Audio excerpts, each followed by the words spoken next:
Tonight, Talechka will tell you a gentle fairy tale from Bulgaria. So get cozy. Close your eyes. And let the story carry you into a peaceful night.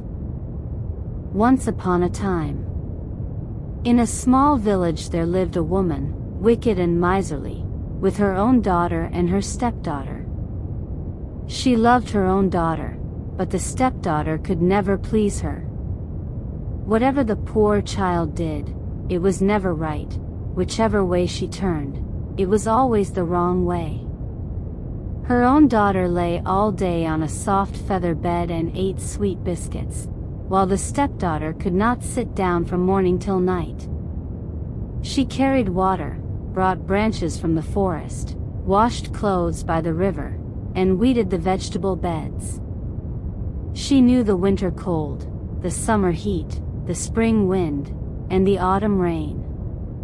Perhaps that is why it happened to her one day to see all 12 months at once. It was winter. The month was January. So much snow had fallen that people had to clear it away from their doors with shovels, and in the forest the trees were half buried in snowdrifts. Even when the wind struck them, they could not sway. People stayed inside their houses and kept their stoves burning. One evening, in such weather, the wicked stepmother opened the door a little, saw the blizzard sweeping outside, then returned to the warm stove and said to her stepdaughter, "Go to the forest and bring some snowdrops. Tomorrow is your sister's name day." The little girl looked at her stepmother. Was she joking, or was she really sending her into the forest? The forest was frightening now. And what snowdrops could there be in the middle of winter? No matter how much you searched, they would not appear before March. She would only perish in the forest, perish in the snowdrifts. And her sister said, "Even if you perish, no one will cry for you. Go, and don't come back without flowers. Here is a basket." The little girl began to cry, wrapped herself in a torn shawl, and went out of the house. The wind blew snow into her eyes and tore at her shawl. She walked on, barely pulling her feet out of the snowdrifts. Around her it grew darker and darker.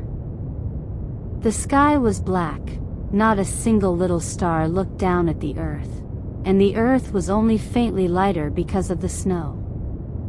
She reached the forest. There it was completely dark, you could not even see your own hands. The little girl sat down on a fallen tree.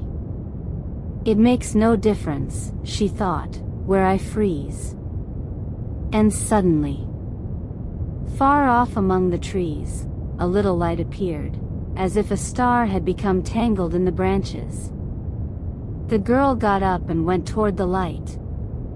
She sank into snowdrifts and climbed over fallen trees. If only the light doesn't go out, she thought. But it did not go out. On the contrary, it shone brighter and brighter. Soon she could even smell warm smoke and hear twigs crackling in a fire. The little girl hurried and came out into a clearing. And she was amazed. The clearing was as bright as if the sun were shining. In the middle of it burned a great fire, almost reaching the sky. Around it sat people, some closer to the fire, some farther away. They sat and spoke quietly. The girl looked at them and thought, "Who are these people?" They did not look like hunters, and still less like woodcutters. Some were dressed in garments embroidered with gold and silver, others in green velvet. She began to count them and counted 12, 3 old men, 3 grown men, 3 young men, and the last 3 were still quite young boys. The young ones sat nearest the fire, and the old ones farther away. Suddenly one of the old men, the tallest, with a beard and great eyebrows, turned and looked at the little girl. She was frightened and wanted to run away, but it was too late. The old man asked loudly, "Where have you come from, and what are you looking for here?" The little girl showed him her empty basket and said, "I must gather snowdrops in this basket." The old man laughed. "In January? Look what she has thought of." "I did not think of it myself," said the little girl. "My stepmother sent me here for snowdrops and ordered me not to return with an empty basket." Then all 12 men looked at her and began speaking among themselves. The little girl stood and listened, but she could not understand a word. It was as if people were talking and the trees were rustling. They spoke, and then fell silent. The tall old man turned to her again and asked, "And what will you do if you do not find snowdrops?" "They will not appear before March." "I will stay in the forest," said the little girl. "I will wait for March. Better to freeze here than to return home without snowdrops." She said this and began to cry. Suddenly one of the 12, the youngest, cheerful, with a sheepskin coat thrown over one shoulder, stood up and went to the old man. "Brother January, give me your place for 1 hour." The old man stroked his long beard and said, "I would give it to you, but March cannot come before February." "Well then," muttered another old man, shaggy and with a disheveled beard, "let him have it. I do not object. We all know the little girl well. Now we meet her by the river near the ice hole with a bucket, now in the forest with a load of firewood. She is known to all the months. We must help her." "Very well, as you wish," said January.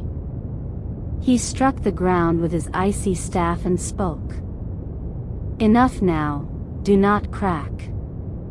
Oh, icy cold, the bark. Enough of freezing crows. In forests deep and dark.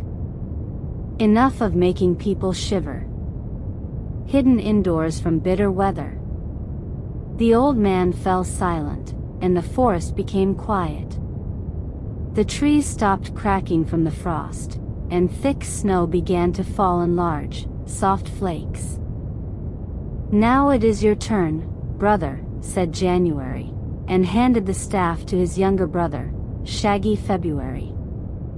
February struck the ground with the staff, shook his beard, and roared.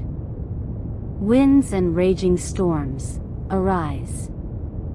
Blow and whirl across the skies. Gales and tempests, hurricanes. Rage tonight across the plains. Let the heavens thunder loud. Let the fields cry out beneath the cloud. And with snowy covering white, fertilize the earth tonight." As soon as he said this, a wet wind began to rustle in the branches. The snowflakes spun and white whirlwinds danced above the ground. Then February handed the icy staff to the younger brother and said, "Now it is your turn, brother March." The younger brother took the staff and struck the ground with it.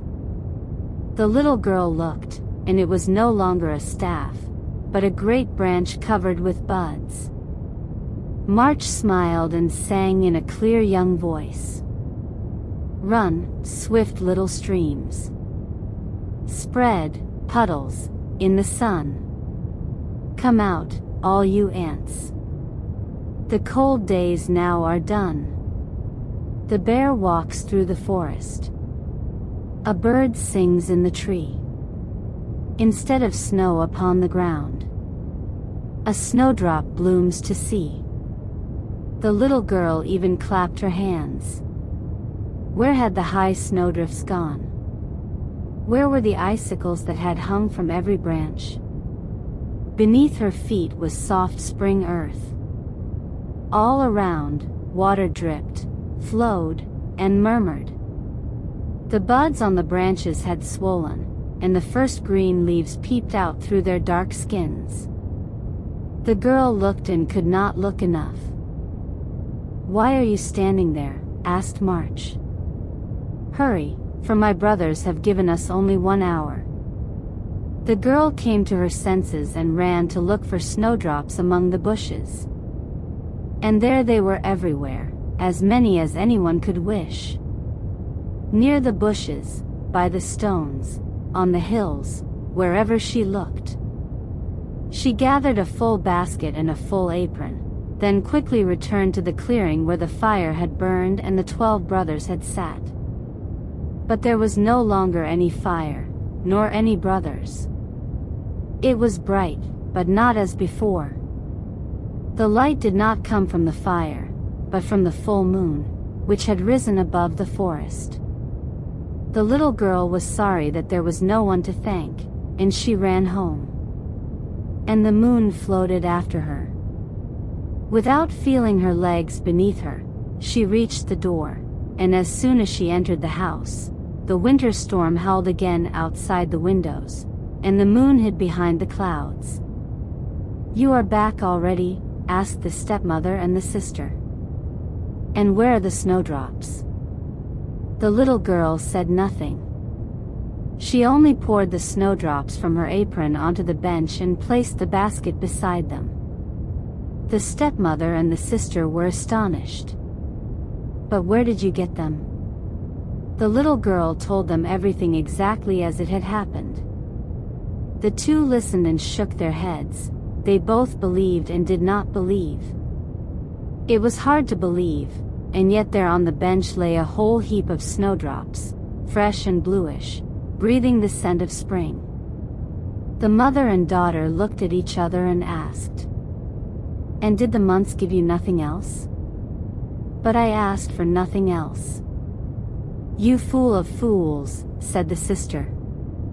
"To meet all 12 months and ask for nothing but snowdrops. Oh, if I had been in your place, I know what I would have asked for. From one I would have asked for sweet apples and pears, from another ripe strawberries, from a third white mushrooms, from a fourth fresh cucumbers." "You are clever, my daughter," said the stepmother. "In winter, strawberries and pears are expensive. We could have sold everything and made so much money. And this little fool brought back snowdrops. Dress warmly, daughter, and go to that clearing.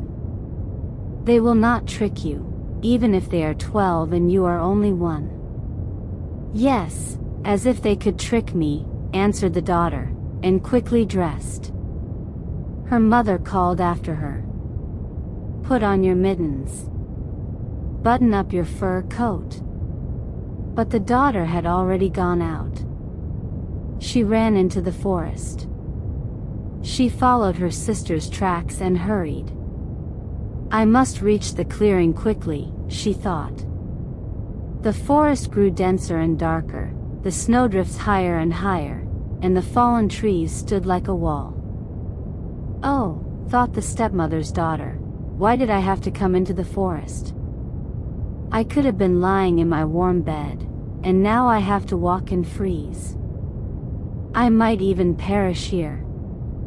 As soon as she thought this, she saw a little light in the distance, as if a star had become tangled in the branches. She went toward the light. She walked, and came out into the clearing. In the middle of it burned a great fire, and around the fire sat the 12 brothers, the 12 months. They sat and spoke quietly. The stepmother's daughter went right up to the fire. She did not bow, she did not say a kind word, but chose a place where it was warmer and sat down to warm herself.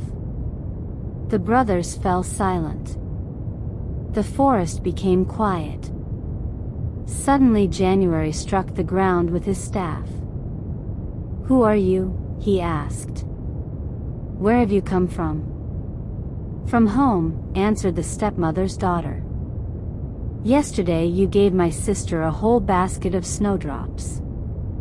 So now I have come along her tracks.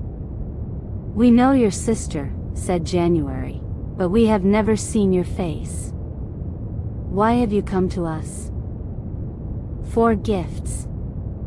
Let June fill my basket with strawberries, and make them big ones. Let July give me fresh cucumbers and white mushrooms, August sweet apples and pears, and September ripe walnuts. Wait, said January. Summer cannot come before spring, and spring cannot come before winter. June is still far away. Now I am master of the forest, and I shall reign here for 31 days. How cross he is, said the stepmother's daughter. I did not come to you. From you one can expect nothing but snow and frost. I need the summer months. January frowned. Then look for summer in the middle of winter, he said. He waved his wide sleeve, and a storm rose in the forest from earth to sky, hiding the trees and the clearing where the 12 brothers sat. The stepmother's daughter was frightened. Stop, she cried. But it was no use.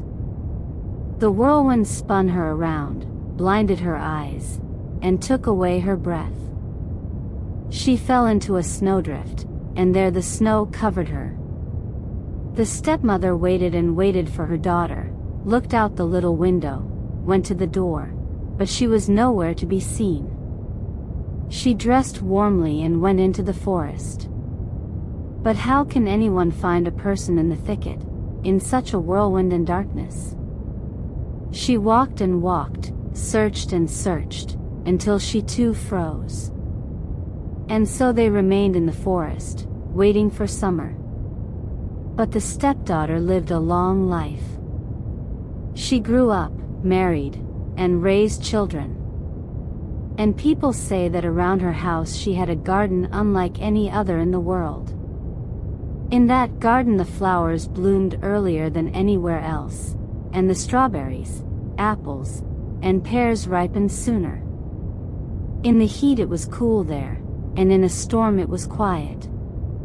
All 12 months visit this mistress at the same time, people said. Who knows, perhaps it really was so. And now, the story comes to rest.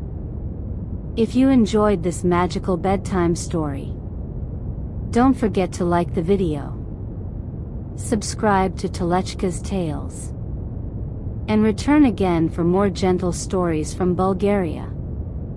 Good night, and sweet dreams.